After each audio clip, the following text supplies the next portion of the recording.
नमस्कार छात्र। आज हम हिंदी विषय में कक्षा 10वीं के मेरी माँ गद्य का अभ्यास करेंगे, जिसके लेखक है राम प्रसाद बिस्मिल और साहित्य प्रकार है आत्मकथा अंश। राम प्रसाद बिस्मिल की आत्मकथा काकोरी के शहीद के नाम से प्रकाशित है, जो 4 खंड में विभाजित है। उनमें से प्रथम खंड में से यह मेरी माँ अंश लिया गया है। राम प्रसाद बिस्मिल का जन्म 11 जून 1887 में उत्तर प्रदेश के शाहजहांपुर में खीरनीबाग मूले में एक साधारण परिवार में हुआ था। उनके पिता का नाम मुरलीधर और माता का नाम मूलमती था। उनका निधन 19 दिसंबर 1927 में उत्तर प्रदेश के गोरखपुर जिले में हुई थी, जेल में हुई थी। उनके जन्म के कुछ वर्ष पहले ही उनके पितामह रोजी रोटी की तलाश में ग्वालियर राज्य के तोमरधार की चंबल नदी के किनारे अपना गांव छोड़कर यहाँ शाहजहांपुर में आकर बसे थे। उनके पिता साधारण पढ़े लिखे थे और कचहरी में सरकारी स्टाम्प बेचकर परिवार का पालन पोषण करते थे। बिस्मिल जी ने उर्दू मिडिल की परीक्षा में 2 बार असफल होने पर अंग्रेजी मिडिल की पढ़ाई की। स्वाध्याय से बंगला भाषा सीखी और शाहजहांपुरा के मंदिर के पुजारी मुंशी इंद्रजीत ने राम प्रसाद को आर्य समाज के संबंध में बताया और स्वामी दयानंद सरस्वती की लिखी पुस्तक सत्यार्थ प्रकाश पढ़ने को दिया। सत्यार्थ प्रकाश के गंभीर अध्ययन से राम प्रसाद के जीवन पर आर्य समाज का प्रभाव पड़ा।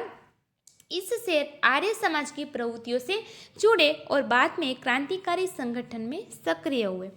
काकोरी रेल डकैती कांड का मुख्य अभियुक्त मानकर बिस्मिल जी को फांसी की सजा सुनाई और वे शहीद हो गए। राम प्रसाद बिस्मिल ने अपने जीवन में बहुत सारी पत्र पत्रिकाएं, पुस्तकें और गजलें लिखी है। आरंभ में राम और अज्ञात उपनाम से पत्र पत्रिकाएं लिखना आरंभ किया था और बांग्ला से हिंदी में अनुवाद भी किए हैं। आत्मकथा फांसी के 2 दिन पहले ही जेल में पूरी करके उन्होंने किसी भी तरह बाहर भिजवाई, जिसके कुछ अंश श्री गणेशशंकर विद्यार्थी के संपादन में काकोरी के शहीद के नाम से कानपुर प्रताप प्रेस में से प्रकाशित हुआ है। कि मेरी माँ अंश में उन्होंने माँ का अवर्णनीय अकल्पनीय वर्णन किया है कि माँ केवल अपने बच्चों को जन्म नहीं देती, वह उनके व्यक्तित्व का निर्माण भी करती है। जिंदगी की कड़वाहट में अमृत का प्याला यानी कि माँ के सारे दुखों को हर लेती है, बीमार रहते हुए भी सारे काम कर लेती है, लाख गलतियों को माफ़ भी कर देती है और खुद की जान दांव पर रखकर जन्म भी देती है। अपनी ख्वाहिशों को छोड़कर अपने बच्चों की खुशियों को पूरा करने की दुआ भी करती है। ऐसी माँ का उन्होंने यहाँ वर्णन किया है कि उनके इस आत्मकथा अंश में प्रसिद्ध क्रांतिकारी राम प्रसाद बिस्मिल ने अपने जीवन निर्माण में अपनी माँ के अवर्णनीय योगदान के प्रति नतमस्तक होते हैं और जन्म जन्मांतर के उनके ऋण से उऋण होने की कोई संभावना नहीं दिखाई देती है। क्रांति के अग्रदूत राम प्रसाद बिस्मिल, उन्होंने कहा है कि न चाहूँ मान दुनिया में, न चाहूँ स्वर्ग को जाना, मुझे वर दे यही माता, रहूं भारत पे दीवाना। लखनऊ कांग्रेस में जाने के लिए मेरी बड़ी इच्छा थी। दादी जी और पिताजी तो विरोध करते रहे, किंतु माताजी ने मुझे खर्च दे ही दिया। उसी समय शाहजहांपुर में सेवा समिति का आरंभ हुआ था। मैं बड़े उत्साह के साथ सेवा समिति में सहयोग देता था। पिताजी और दादी जी को मेरे इस प्रकार के कार्य अच्छे न लगते थे, किंतु माताजी मेरा उत्साह भंग न होने देती थी, जिसके कारण उन्हें अक्सर पिताजी की डांट फटकार तथा दर्द सहन करना पड़ता था। वास्तव में मेरी माताजी देवी है। मुझ में जो कुछ जीवन तथा साहस आया वह मेरी माताजी तथा गुरुदेव श्री सोमदेव जी की कृपाओं का ही परिणाम है। कि बिस्मिल की माताजी उनकी सारी मनोकामना को पूर्ण करती है। कि जब बिस्मिल की लखनऊ कांग्रेस में जाने की इच्छा थी और शाहजहांपुर के सेवा समिति में भाग लेने की भी उनकी इच्छा थी, तब उनके पिताजी और दादाजी खुश नहीं थे। उस समय भी मेरी माताजी ने पिताजी से डांट फटकार और दंड सहन करने के बाद भी बिस्मिल जी का साथ दिया था। इसलिए बिस्मिल की माताजी स्वर्गीय देवी के समान है और बिस्मिल का जीवन और साहस उनकी माताजी और गुरुदेव सोमदेव जी का ही एक परिणाम है। दादी जी और पिताजी मेरे विवाह के लिए बहुत अनुरोध करते, किंतु माताजी यह कहती कि शिक्षा पा चुकने के बाद ही विवाह करना उचित होगा। माताजी के प्रोत्साहन तथा सद्व्यवहार ने मेरे जीवन में वह दृढ़ता उत्पन्न की। किसी की आपत्ति तथा संकट के आने पर भी मैंने अपने संकल्प को न त्यागा। दृढ़ता यानी कि मजबूती, सद्व्यवहार यानी कि अच्छा व्यवहार। कि जब बिस्मिल के दादी जी एवं पिताजी बचपन में उनका विवाह करना चाहते थे, पर उनकी माताजी कहती थी कि शिक्षा पा चुकने के बाद ही विवाह करना उचित है। उचित यानी कि योग्य है। माँ के कारण ही बिस्मिल जी ने अपने जीवन में शिक्षा प्राप्त की और आज जो भी बिस्मिल के जीवन में मजबूती, जो दृढ़ता है, वह उनकी माता का ही एक परिणाम है।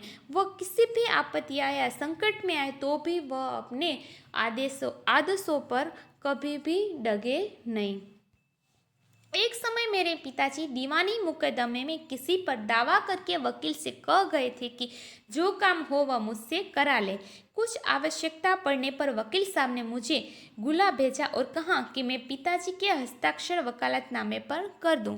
मैंने तुरंत उत्तर दिया कि यह तो धर्म विरुद्ध होगा, इस प्रकार का पाप मैं कदापि नहीं कर सकता। वकील साहब ने बहुत समझाया कि मुकदमा खारिज हो जाएगा, किंतु मुझ पर कुछ भी प्रभाव न हुआ, न मैंने हस्ताक्षर किए। अपने जीवन में हमेशा सत्य का आचरण करता था, चाहे कुछ हो जाए सत्य बात कह देता था। संकल्प यानी कि दृढ़ निश्चय। वकालतनामा यानी कि अदालत में पैरवी करने का अधिकार पत्र। खारिज यानी कि बहिष्कृत, अस्वीकृत हो जाना।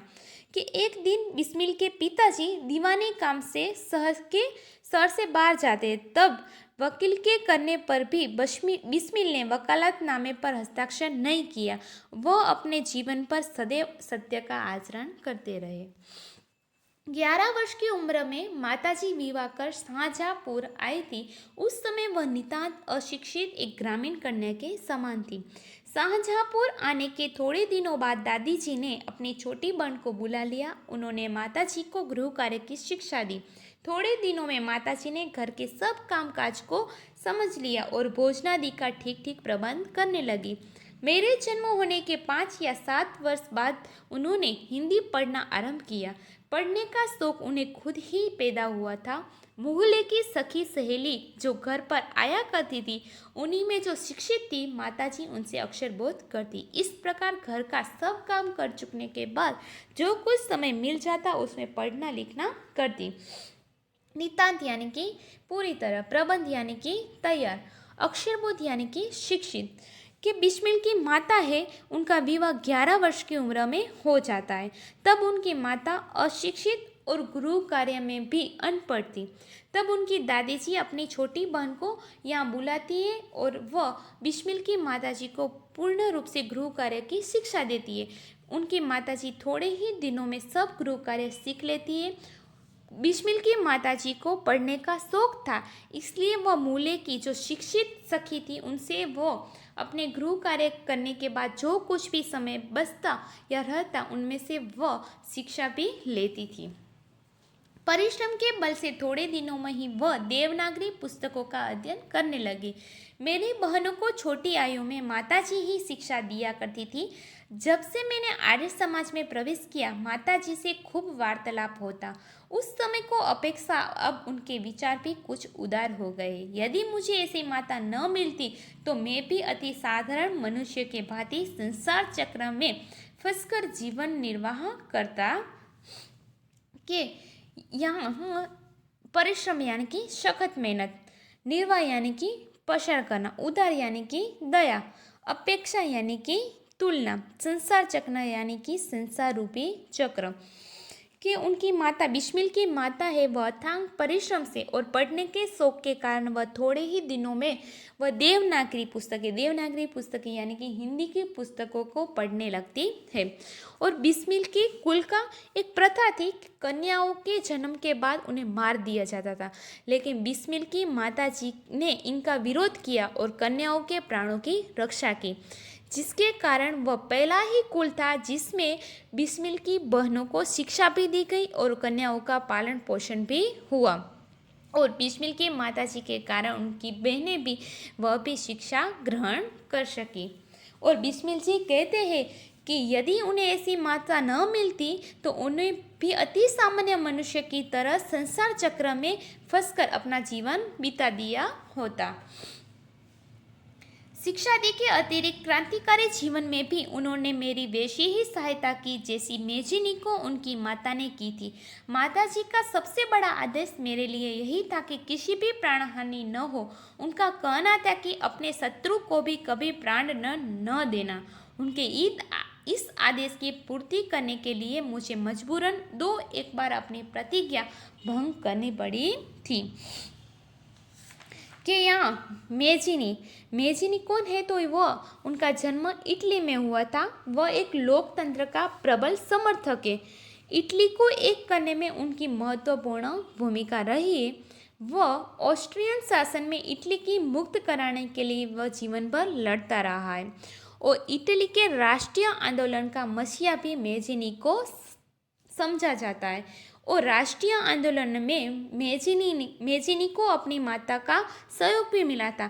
तो यहाँ बिस्मिल भी कहते हैं कि जिस तरह मेजिनी को अपनी माता का सहयोग मिला वैसे ही मेरे क्रांतिकारी जीवन में भी मेरी माता ने सहयोग भी दिया है। और बिस्मिल की माता जी का एक आदेश था कि किसी भी आपत्ति या संकट में या कोई भी समय हो तब भी अपने दुश्मनों का भी प्राण हानि न हो।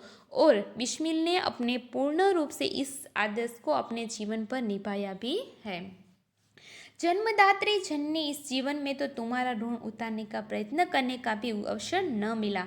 इस जन्म में तो क्या, यदि मैं अनेक जन्मों में भी सारे जीवन प्रयत्न करूं तो भी तुमसे अऋण नहीं हो सकता।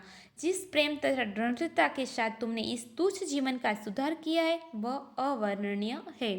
मुझे जीवन के प्रत्येक घटना का स्मरण है कि तुमने जिस प्रकार अपनी देववाणी का उपदेश करके मेरा सुधार किया है। तुम्हारी दया से ही मैं देश सेवा में संलग्न हो सका। धार्मिक जीवन में भी तुम्हारा ही प्रोत्साहन ने सहायता दी है। जो कुछ शिक्षा मैंने ग्रहण की उसका भी श्रेय तुम्ही को ही जाता है। कि बिस्मिल ने अपनी आत्मकथा में कहा है कि मेरे धर्म कार्य तथा शिक्षा दी में बड़ी सहायता मेरी माता जी ने ही की है। कि उनकी माता जी है वह प्रातःकाल 4 बजे बिस्मिल को जगा देती थी और जगा देने के बाद बिस्मिल प्रति नित्य नियमन रूप से हवन किया करते थे, जिसके लिए इस हवन के कारण ही उनके जीवन में धार्मिक कार्य आरंभ हुआ है। और जब भी धार्मिक या देश संबंधी पुस्तक पढ़ने की इच्छा होती तब भी बिस्मिल जी अपने माता जी से ही उन पुस्तकों का दाम लिया करते थे। बिस्मिल कहते हैं कि वे इस जन्म में ही नहीं अनेक जन्मों में प्रयत्न करने के बाद भी वह अपनी माता का ऋण नहीं हो सकते। वे अपने माता का ऋण कभी नहीं चुका सकते। वे अपने जीवन को सुधारने, देश सेवा में संलग्न होने में, धार्मिक जीवन में सहायता करने या शिक्षा प्राप्त करने में सहयोग देने आदि का श्रेय अपनी माता को ही देते हैं। जिस मनोहर रूप से तुम मुझे उपदेश करती थी उसका स्मरण कर तुम्हारी मंगलमय मूर्ति काव्यान आ जाता है और मस्तक झुक जाता है। तुम्हें यदि मुझे ताड़ना भी देनी हुई तो बड़े स्नेह से हर बात को समझा दिया। यदि मैंने धृष्टतापूर्ण उत्तर दिया तब तुमने प्रेम भरे शब्दों में यही कहा कि तुम्हें जो अच्छा लगे वह करो, किंतु ऐसा करना ठीक नहीं, इसका परिणाम अच्छा न होगा। जीवनदात्री, तुमने इस शरीर को जन्म देकर केवल पालन पोषण ही नहीं किया बल्कि आत्मिक, धार्मिक तथा सामाजिक उन्नति में तुम ही मेरी सदैव सहायक रही। जन्म जन्मांतर परमात्मा ऐसी ही माता दे। ताड़ना यानी कि कष्ट पहुंचाना, धृष्टतापूर्ण यानी कि ठठाई पूर्वक या दुस्साहसपूर्ण, जीवनदात्री यानी कि जीवन देने वाली, आत्मिक यानी कि आत्मा से संबंधित, धार्मिक यानी कि धर्म से संबंधित, जन्म जन्मांतर यानी अनेक जन्मों तक। कि यहाँ बिस्मिल जी कहते हैं कि अपनी माँ का आभार व्यक्त करते हुए कहते हैं कि उन्होंने उनका केवल पालन पोषण ही नहीं किया, लेकिन बल्कि उन्होंने अपने आत्मिक, धार्मिक एवं सामाजिक उन्नति में सदैव उनकी सहायता भी दी है। कि वो कोई भी कार्य करे अपने जीवन में, चाहे अच्छा हो या बुरा, लेकिन उस समय में भी उनकी माताजी उन्हें स्नेहपूर्ण वाणी से ही उनको कोई भी उपदेश देती है, चाहे वह अच्छा भी हो या खराब भी हो। वह सिर्फ उनका परिणाम कह देती है, जिससे बिस्मिल जी ने सदैव अपने जीवन में कोई भी खराब कार्य नहीं किया। महान से महान संकट में भी तुमने मुझे अधूर नहीं होने दिया, सदैव अपने प्रेम भरी वाणी को सुनाते हुए मुझे सांत्वना देती रही। तुम्हारी दवा की छाया में मैंने अपने जीवन भर में कोई कष्ट अनुभव न दिया। इस संसार में मेरी किसी भी भोग विलास तथा ऐश्वर्य की इच्छा नहीं, केवल एक इच्छा है, वह यह कि एक बार श्रद्धापूर्वक तुम्हारे चरणों की सेवा करके अपने जीवन को सफल बना लेता, किंतु यह इच्छा पूर्ण होती नहीं दिखाई देती और तुम्हें मेरी जीवन मृत्यु की दुख भरी खबर सुनाई जाएगी। अधीर यानी कि घबराना, व्याकुल। सांत्वना यानी कि दुखी व्यक्ति को धीरज दिलाना। श्रद्धापूर्वक यानी कि आदरपूर्वक। सांत्वना यानी धीरज भी हम उसे कह सकते। भोग विलास यानी कि सुख और वैभवपूर्ण। ऐश्वर्य यानी कि वैभव से। बिस्मिल कहते हैं कि उनकी एक इच्छा थी कि जो पूरी होती नहीं दिखाई देती। वह कहते हैं कि श्रद्धापूर्वक मैं अपनी माँ के चरणों की सेवा करके अपने जीवन को सफल बनना चाहता था, लेकिन अब इसके बदले में तुम्हें मेरी मृत्यु की दुख भरी खबर सुनाई जाएगी। माँ, मुझे विश्वास है कि तुम यह समझकर धैर्य धारण करोगी कि तुम्हारा पुत्र माताओं की माता, भारत माता की सेवा में अपने जीवन को बलि देवों की भेंट कर गया और उसने तुम्हारी कोख कलंकित न की, अपनी प्रतिज्ञा पर दृढ़ रहा। जब स्वाधीन भारत का इतिहास लिखा जाएगा तो उसके किसी पृष्ठ पर उज्जवल अक्षरों में तुम्हारा भी नाम लिखा जाएगा। गुरु गोविंद सिंह जी की पत्नी धर्मपत्नी ने जब अपने पुत्रों की मृत्यु की खबर सुनी तो बहुत प्रसन्न हुई थी और गुरु के नाम पर धर्म रक्षार्थ अपने पुत्रों के बलिदान पर मिठाई बांटी थी। जन्मांतरी वर दो कि अंतिम समय भी मेरा हृदय किसी प्रकार विचलित न हो और तुम्हारे चरण कमल को प्रणाम कर मैं परमात्मा का स्मरण करता हुआ शरीर त्याग कर सकूं। श्रद्धापूर्वक यानी आदरपूर्वक। कोख यानी कि उदर, पेट। कलंकित यानी कि जिस पर कलंक न लगा हो। रक्षार्थ यानी कि रक्षा के लिए। विचलित यानी कि डिगा हुआ, चंचल।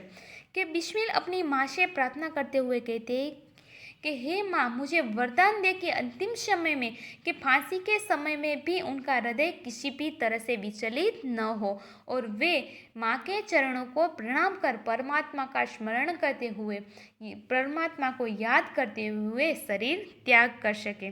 और जब भी स्वाधीन भारत का इतिहास लिखा जाएगा तो उसमें तुम्हारा नाम स्वर्ण अक्षर में लिखा जाएगा।